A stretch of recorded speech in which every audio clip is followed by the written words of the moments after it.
oduu ammi mootummaan Suudii guyyaa irraan tanaa Ameerikatti argama. Waa ta'us keessatti argama. Tiraamp wajjin wal arguun waliigaltee xiyyaarota hedduu lolaa kan jechuudha bituudhaaf doolaara biliyeena 135 olitti lakkaa'amuun mallatteessuuf dhaqe jaameeti jira. Kanarrattis xiyyaarota kana paayileetiin isaanii jechuun hin jirre Suudii yookaan Suudiin paayileetii xiyyaarota kanaa waan hin qabneef xiyyaara paayileetii wajjinis bituu qabdi jechuudhaan qeeqaa jira mormitoonni warri yookaan qeeqtonni jechuudha. Akkasuma xiyyaarota kana bituu waliin wal qabatee jechuudha. Xiyyaarota kana bituu ni dandeessa gaa akkuma dhiyeenya kana jechuudha. Kara tokko dhowuu hin dandeessu kara tokko jechuudha dhowuun hin dandeessu keessattuu Israa'eliin dhowuu hin dandeessu jechuudhaani. Tiraamp duraan akeekkachiisee jira. Amma waliigalteen kun kan jechuudha misoomaa fi dinagdeedhaas waliin mallatteessuu dabalatee ammoo caalatti jechuudha kan xiyyaarota kanaatis jaameeti jira.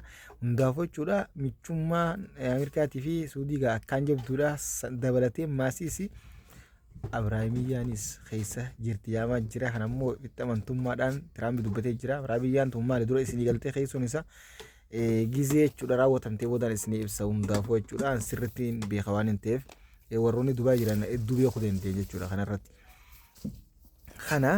Kanatti aansuudhaan kaantibaan Niiyoorkii Mamdaanii irra deebiidhaan Neetanyaahu qeeqeeti jira. Manni murtiittis idil addunyaa jechuudha seera kabachiisuudha qaba. Murtee asirra dabarsuu qaba jechuudhaan dubbatee jira. Waaw! Halas Neetanyahuun kana booda abdii muratee jira. Niiyoorkii dhaquudhaan walgahii idil addunyaa ta waggaa waggaan jechuudha gaggeeffamtu irratti fuulbana gaggeeffamtu abdii irraa fudhatee jira jechuudha. Sodaa akka qabus irra deddeebiin ibsaa jira waan ta'eef Mamdaaniin arraan tana irra deebiidhaan qeeqa ajaa'ibaa qeeqee jira. Kana waaw Mamdaanii kana jabaadhu yennaan jira Leencaa. Maaliif jennaan duguuggaa sanyii namummaa Gaazaa irratti raawwachaa ture itti gaafatama guutuu fudhachuudha qabaadha. Kan inni akeekkachiise fudhachuu baatus dirqamni isa fudhachiisu mana hidhatti galuudha jechuudhaan dubbatee jira. Niinidhaanis dhaadannoo osoo gara aangoo yookaan gara kaantibaa kana hin dhufin ture. Ammaas irra deebiidhaan akkasitti akeekkachiisa cimaa kana akeekkachiisa jira. Mee jiddumaan sabskiraayib godhaa oduulee jechuudha. Lamaan tana fuuldura irraa dho'eetumaan kan jechuudha biyya keessatti isiniifuu eegala. Sabskiraayib godhaan nuti dabalama maatii keenya ta'an nu jajjabeessa. Galatoomaa isiniin jaa kanatti aansuudhaan biyya keessa Dooktar Abiyyiin galgala kana mootummaa Maaleeziyaa simatee jira. Mootummaan Maaleeziyaattis daawwannaa hojii guyyoota 3 gaggeessuuf Finfinnee galan jechuudha. Biyya teenya galuudhaan Finfinnee keessatti argamu.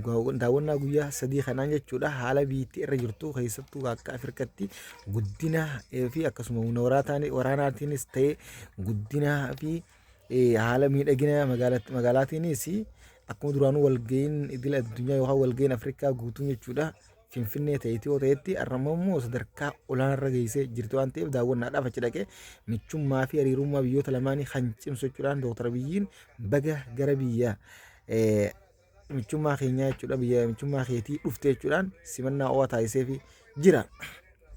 Guyyaa 3 kan jechuudha waliin ta'an ture waliin turan ta'a. Asirratti jechuudha akkaataa artificial intelligence yookaan teknooloojii tan hunda daawwachiisuudhaaf deema Abiyyiin. Kanatti aansuudhaan Abiyyiin waa'ee industirii jechuudha teknooloojii tan irratti haasaa bal'aa taasiseenii namni tokko yookaan jechuudha dursa Itoophiyaanonni hundi gahee isaanii jechuudha teknooloojii amma addunyaan sochoosaa jirtu keessatti qooda fudhachuudha qaba. Kanammoo tokkummaadhaan Itoophiyaanonni hundi jechuudha keessaa qooda fudhachuu qaba irratti hirmaachuu qaba jechuudhaan waliin ta'uudha qabnaa jechuudhaan waamicha jechuudha lammiilee biyya teenyaa guutuuf jechuudha kan keessaa fi alaa hundaaf taasiseeti jira. Kun waan bareedaadha. Akkasuma maasiis haasoo bal'aa taasise waa'ee teknooloojii kanaan wal qabatee jechuudha namni tokko yookaan jechuudha namni millata ifaa qabatee fi naamusaan hojjetee waan arkee galmaan numa ga'e godhuus ni danda'a ni godha jechuudhaan dubbatee jira. Dhugatti jechuudha rakkoo fi gaagidira akkasuma haalli biyya teenya keessa nagaa hin qabne san keessa taa'eetuma rakkoo san hunda danda'a hojjechaati jira. Hundaafuu haalli biyya keessaa dhugaadha rakkoo walxaxaa hedduudha qaba waan ta'eef haa ta'u rabbi nagaa buusu. ammoo jechuudha diinni keenya Masriin gaa Jibuutii irratti illee karaa Jibuutii kanaas ni cufne jechuudhaan isaan olii gad fiigaa jira. Kun ammoo waan akka ittiin milkaa'uuf maaliif jennaan poortii Jibuutii Itoophiyaan itti fayyadamaa jirtu cufuu hin dandeenye. Dantaa isaatu asirratti hidhaadha. Kuduraa nyaata dhugaatis ta'ee ifaan hundi jechuudha biyya irraa ifaaf oola. Kuni haala diinagdee isaaniiti. Jibuutiin silaa biyya xiqqoo san taate amma inumaa Jibuutii bariyoon keessa ni ibse. Mootummaa Jibuutii waggaa 18 ol bulchaa jiru Ismaa'eel Umar Geelleeti jechuudha. Magaalaa Finfinneetii fi Jibuutii tokko wal cinaa qabaniitti ilaalla. Guyyaa waggaa torba qofatti biyyiin akkana miidheessee ati immoo ammallee foosaatu ulaa dura nuyaa magaalaa guddoo keessa jechuudhaan qeeqaa jirani. Yoo dhugaa dubbannee Dirredhawaa fi Jibuutiin hanga kan bareettu. Wannummaan dhiisseen ammaan tan as keessatti jechuudha hiriiressee jechuudhaan tooftaa baafattee lafa Dirredhawaa tana teenya jechuudhaan saamaa jirtuuf gurguraa jettee uummata jechuudha sabaan Oromoo gama kanas qabdee jechuudha warra if wallaalchitee Oromoon beenu gurgurjeessuudhaan as godhuu deemtuuf Dirredhawaan sadarkaa bareedinaatiin Jibuutii harka 200 caalti. Irra dachaadhaan jechuudha. Jibuutummaan itti magaalaa Jibuutii biyya jechuudha Afrikaa keessatti biyya takka jechuudha waamtu tuni. Magaalaan guddittiin isii bakka wal ga'anii jechuudha mootummaan itti jechuudha mootummaan simatan wal simatu foosaa guddaa fa'aa isii ajaa'ibaa jechuudha akkasii hundaafuu qeeqaa fi miti gaadhuguma jiruun isinii himee kanatti aansuudhaanii muftiin biyyattii waa'ee jechuudha barnootaatiin wal qabatee keessattuu jechuudha ministeerri barnootaa dhiibbaa dubartoota islaamaatis ta'ee uummata islaama irratti geessisaa jiru yuunivarsiitota keessatti. Hedduu aaruun bifa aariitiin akeekkachiisaa xumuraa akeekkachiisee jira. Kun kan xumuraati. Dhaabbanni kun kan xumuraa sii ta'uu qaba. Nuti obsaa fixannee kana booda dhiibbaan jechuudha. Mana barnoota irratti jechuudha barattoota islaama irratti geessaa jirtu. Agaraa turree obsaatis turree obsi ammaa booda ni ga'a. Isa xumuraa dhaabbadhu jechuudhaan akeekkachiisee jira. Kana booda tarkaanfiin itti aanu waliin gabbaanaadha bara. Akkana kana malee miti jechuudha. Numaa ministeerri barnootaa ergee jechuudha gara aangoo dhufee ministeerummaa qabateen booda dhiibbaan inni barattoota yuunivarsiitoota jechuudha kanuma biyyattii guuturrattuu geessaa jiru barattoonni mormaa jira jechuudha gabbaanii guyyaa irraan tanaa hiriira guddaa yuunivarsiitoonni hedduun kanneen akka Dambidolloo kan yuunivarsiitooleen garaagaraa jechuudha. Hiriira gaggeessaa jirti. Nugiyaa kun wajjinis gattaa'ee marii isin godhu akkanuma dhiibbaan irra godhaa jira jechuudhaan laffaatii teenyas gadhooyeeti jechuudha miidhaa jira jechuudhaan. Hiriira rabbaanii jiranii jechuudha.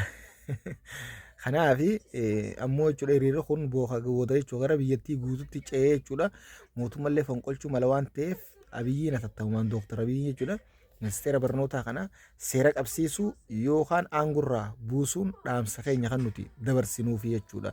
Maaliif jennaan dhugatti jechuudha hedduu miidhaa gaga'ama gurguddaa jechuudha uummata irraan gahaa jira. Keessattuu barattoota islaamaa irratti kun nuuf jechuudha dhimma lubbuuti nuti nuufi sammaasiisi dhimma nuti lollee jechuudha lola ta'uusi waliin gabbaaneen kun dhugaan baga jechuudha hoogganaan keenya muftiin keenya pirezidaantiin dhimma islaamaa walii gala biyya teenya akeekkachiisa xumuraa akeekkachiisee jechuudha kun nu hunda keessaa.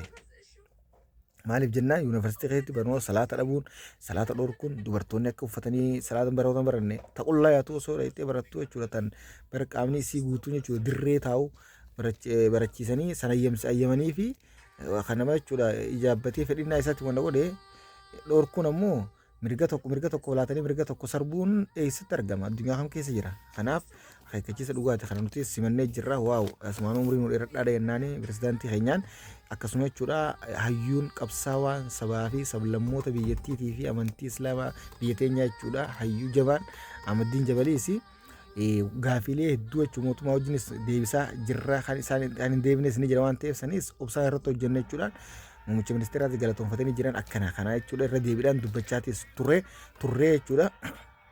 Uummanni keenya wanni hubachuu qabu wooma xiqqoorraa dura fakkeenya godhatanii mootummaa tokko jalatti maxxanteetii gartee miti seera mootummaa biyya kam keessattuu ni kabajja. Biyya addunyaa kana keessatti seera mootummaatiin faallessee jennaan atis ni faallotu yookaan karraa matu yookaan dhaggaltaa jechuudha. Ammoo mirga kan kee argachuudhaaf gaafii ati gaafatte deeffachuudhaaf mootummaa jalatti jechuudha achi gorteetii waa'ee mootummaatis fudhattee anis mirga kana jechuudha gaafiin tiyya kana gaafii tiyya naa deebisii jechuudhaan deeffataa jechuudha. Kanaaf galatooma jennaan jechuudha warri jechuudha aangoo qabdan guutuun kan dhimmoota islaamaa biyyattii hanga jalarraa hanga gubbatti hojii teessanitti fa'aa jabaadhaadha ni milkootan inshaallah waliin nu milkeessu jenna. Kanatti aansuudhaan Itiyoo fi Suudii jechuudha fooramii dinagdee jechuudha biyya waliin ta'aa jirti Suudii keessatti waaw. Ambaasaddarri waliigala jechuudha Suudii kan biyya teenyaa Muktaar Kadirii fi jechuudha aangawoonni Suudii waliin ta'aa jiranii kunis waan bareedaadha. Waan takkataniin isin hubachiisu qabu dhugaa jechuudha dhugaadha. Addunyaa kana keessa nageenyi waaraan hin jiru biyya kam keessaa nageenyi akka boorawaa ta'e hundi keenyaa ni beekna jechuudha. Nageenyi garuu akka lafaatii fi akka uummata biyya san keessatti wal dhabuus hundaafuu jechuudha rabbi nagaa godhu du'aa godhatuma itti sochoonaa jechuudha. Caalatti jechuudha ammoo biyyi teenya biyyoota arabaa keessatti illee keessattuu Suudii dabalatee biyyoota arabaa kana guutuu keessatti haalaan kan kabajamuu eegaltee bara jechuudha muummicha ministeeraa kana faarsee bulanaan injinaan dhuguma dubbadheeti wanta malee anoo dubichaa isin biraan ga'uudha kan sirriitti isin hubachiisumaaf. Ammoo nuti gandummatti maayii dachee waan fakkaata ijoollee kana takkatanii hubachiisuu barbaadu kana booda ijoollee Sudarbiyaa keessatti amma lola kaasaa jirtu kana irraan dubbatina maaliif jennaani gowwaa fi jaamaan yoo irraa dubbatte haygoo bara hoogganaa keenya guddaan irraa dubbate jee daran jechuudha xarrak jaa'u sinigalee akka feetinaa wal gootutti dhiisutu irra hoyyaadha akka yaada kiyyaati beekaa maaliif jennaani yeroo hundarrumaa dubbatan nuti yeroo tanatti yeroo nuti Oromoon akka Oromootti tokkummaa cimsanii nuti bara ilmaan tiruu bara ilmaan haadha abbaa ilmaan tiruu sanii bara haadhaa fi abbaan keenya jechuudha akkasii wal jabeeffachuun irra jira malee wal yeroo hunda jechuudha akka ijoolletti gabbeebinee jechuudha wal lolaa waliin nu ga'aa jechuudha kun nuufis furmaata hin qabu sinigalee. Kanaafi follow waan isin gootu isin qabdu obboleeyyan ka'e isin wal dhiisaadha. Soomaaliin bar guyyaan kaartaa baafachaa jirti lafa Oromiyaa irratti akkamitti kaartaa na baafannee addunyaa beeksifnee suuta kabachiifannee jechuudha wayi dhaabbannee heera keenya kabachiifnee tooftaan lafa saamna jiran isin ammoo asii wal nyaattan yaaqii nu guyyaa dhiisaa isin nu guyyaa bakka kana ammoo jechuudha odumaatu osoo deemutti na gufachiise malee waa'ee jechuudha namoota oduu jechuudha daa'ifa ganda keessaa tanallee dubbachuu hin fadhu isin biraan ga'uu kanumaa isin hubachiisa. Kanatti aansuudhaan dursaan waraana Suudaan jechuudha alburaaniin opereeshinii godhaa jirru milkaa'inaan jechuudha godhaa jirra garee jechuudha maamudaan dagalootiin sochootu kan duguga shanyii uummata alfaashira irratti geessaa jirtu irratti tarkaanfii cimaa fudhachaa jirra jechuudhaan dubbataa jiran osoo mariidhaan araarri forma jechuudhaan waliigalteen godhamu jira jechaa jiraniiti opereeshina godhaa jirra jechuudhaan dubbatee jira. Kanatti aansuudhaan Iraan ammoo jechuudha mootummaa Suudii gara Waashingitaan imaluun dura jechuudha bilbilaan Tiraamp dubbisee jira. Kanaaf ammoo ammallee wanni inni dubbisee ifatti bahee hin baane jechuun ibsamne. Mee jidduma subscribe godhaa galatoomaadha. Jabaadhaan isin ijaa iddoo galatoomaa subscribe godhaa ammoo maatii keenya taanu dabalamaa karayyuu share waliin godhaa. Kanatti aansuudhaan guyyaa irraan tanaa jechuudha balaa konkolaataa Suudii Arabiyaa keessatti jechuudha baasa umraa mudateen lubbuun namoota 42 jechuudha dabartee jirti. Kanaanis daa'imman 10 fi daa'imman 9 fi dubartii 10 dabalatee namoota kaanii wajjin 42 lubbuun isaanii dabru hundi isaanii maayii lammii Indiyaa ta'uun beeksifame. Kanaaf ammoo rabbi rahmataa godhu warra du'e jechuudha. Aangawoonni illee gadda isaanii dhagahame ibsanii jiran duutii silaa hanganuma addunyaan tun bakka itti duutuu fi akkuma rabbiin waraana keessatti jee lubbuun takka illee bakka itti duutuun beektu lubbuun takka illee waan borgalee dumbeetu keessanitti kun qadaruma isaanii rabbi rahmataa godhuuf jenna. Kana jiddumaan subscribe godhaa. Kanatti aansuudhaan Tanzaaniyaa mootummaan Tanzaaniyaa kan dhiyeenya kana filannoo injifachuudhaan qabattee jechuudha aangoo dubartii tan taate Saamiyaa Sululuu guyyaa irraan tanaa gurbaa sobdaa isiitii fi intala isii ministeera godhuudhaan muddee jirti. Isaan lachuutu tokko ministeera fayyaatii fi tokko ministeera deetaa barnoota godhuudhaan muddee jirti jechuudha. Intala isii ministeera deetaa barnoota gootee muddee intala isii ammoo intala isii qabu soddaa isii ministeera fayyaa godhuudhaan muddee jirti. Soddaa gaarii jeetiin haayanii kana isinoo maal jettanii keessan akkanatti keessaniin beekaa hundaafuu.